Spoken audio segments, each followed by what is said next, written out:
The river carried secrets that few dared to question. But when word spread that Ibrahim Traoré had ordered 10,000 bottles filled with food to be thrown into its restless waters, the world gasped. Was it madness, symbolism, or a message so powerful that it demanded sacrifice? Every ripple carried whispers, and every bottle became a story waiting to be told. This act was no accident, no careless mistake. It was deliberate, and behind it lay a truth the world was not ready to hear. The day began like any other in Ouagadougou, yet the air carried an unusual tension.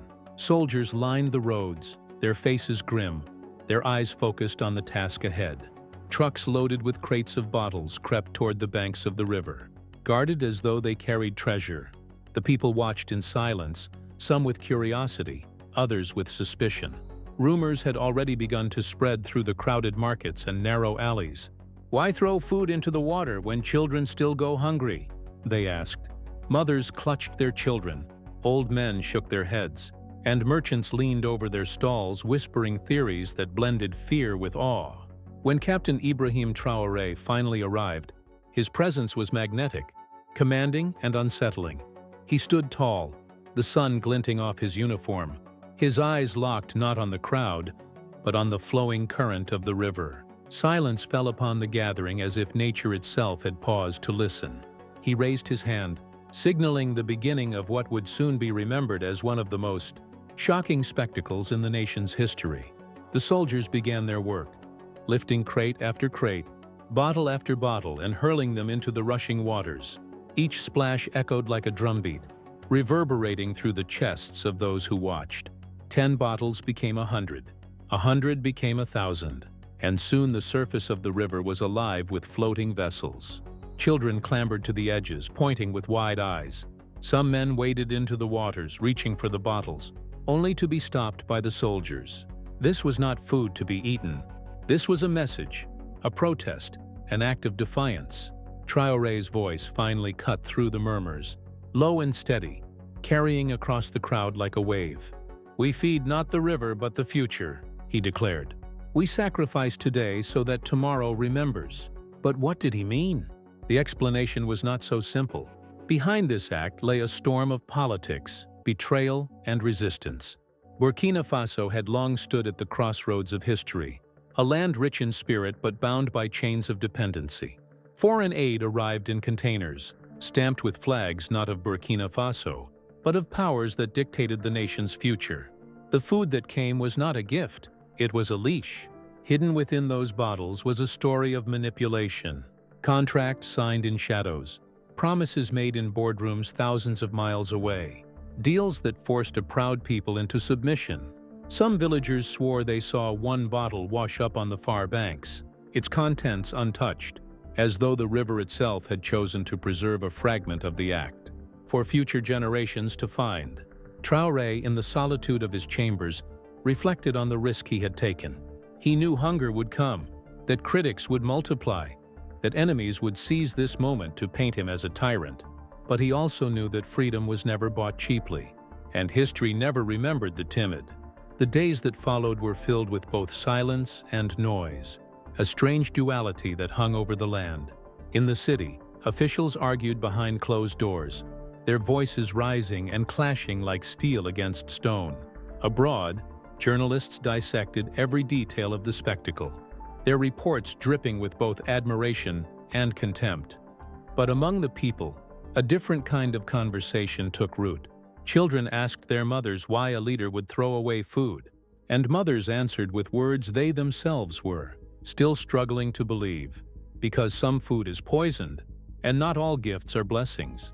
In villages, elders explained that food given with strings attached was never truly food.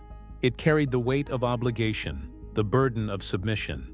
"The river," they said, "has become our witness. It has swallowed what was meant to bind us.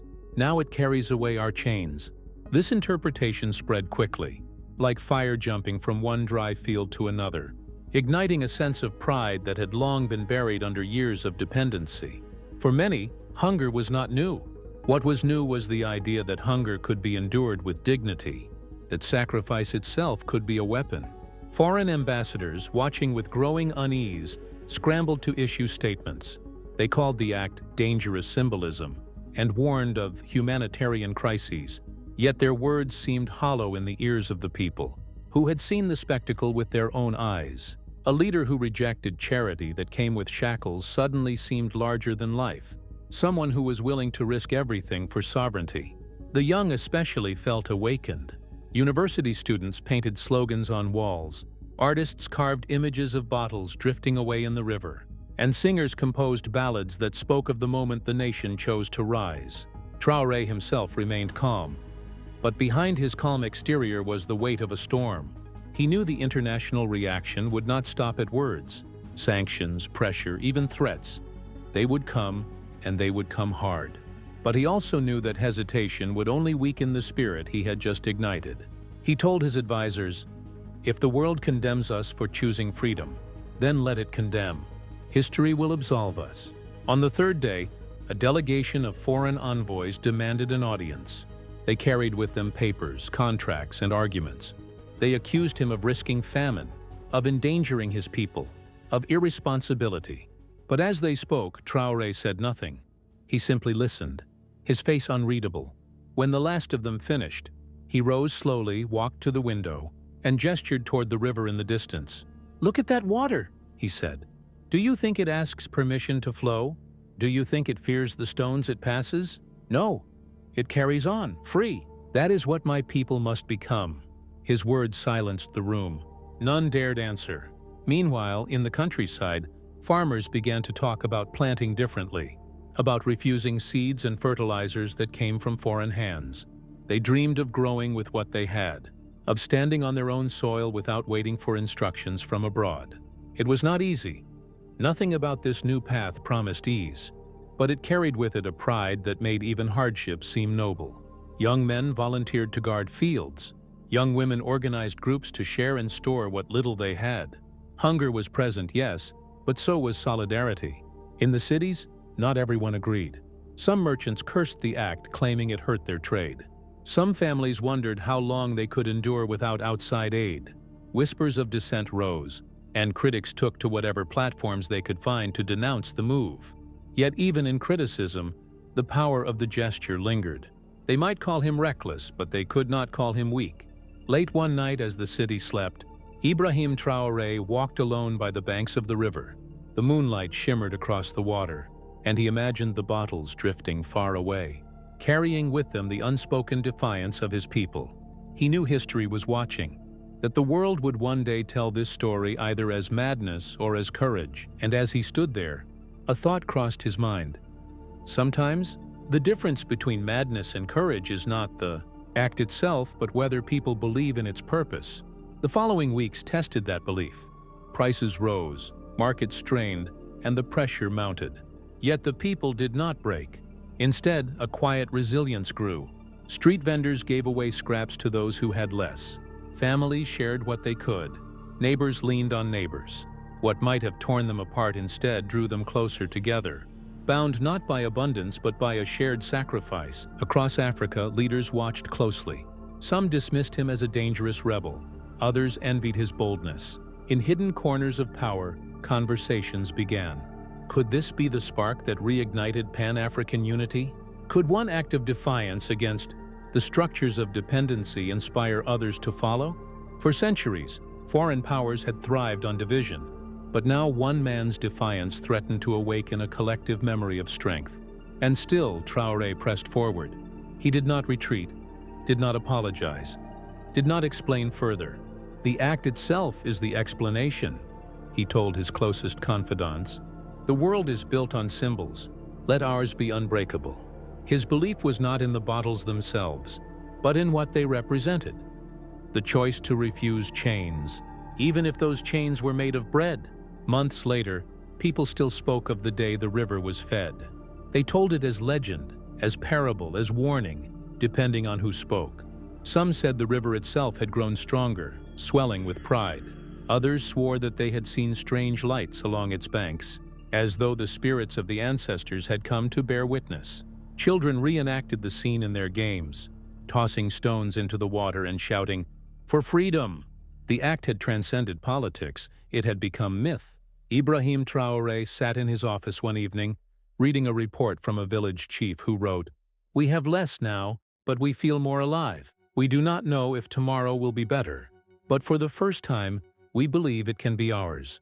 He placed the letter on his desk, his eyes heavy but his heart steady. Leadership, he knew, was not about being loved in the moment. It was about planting seeds whose fruit he might never live to see. The story of the 10,000 bottles was no longer just about hunger, aid, or politics. It was about dignity. It was about the decision to stand tall, even when the easier choice would have been to kneel. It was about reminding a people that freedom is not given. It is taken and it is defended every single day. And so the river continued to flow, carrying with it the memory of the act. Perhaps the bottles still drift somewhere, lost in distant waters, waiting to be discovered by strangers who will wonder at their origin.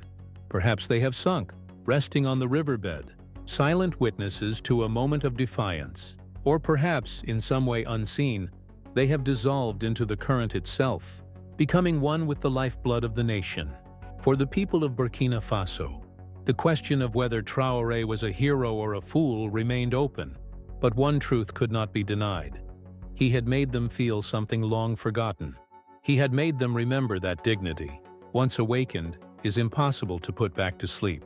And for the rest of the world, the image of those bottles, thousands of them, floating like a sea of rebellion, would linger as a reminder that sometimes the most powerful statement is not made with words, but with sacrifice. That sometimes the river carries more than water, it carries the soul of a nation.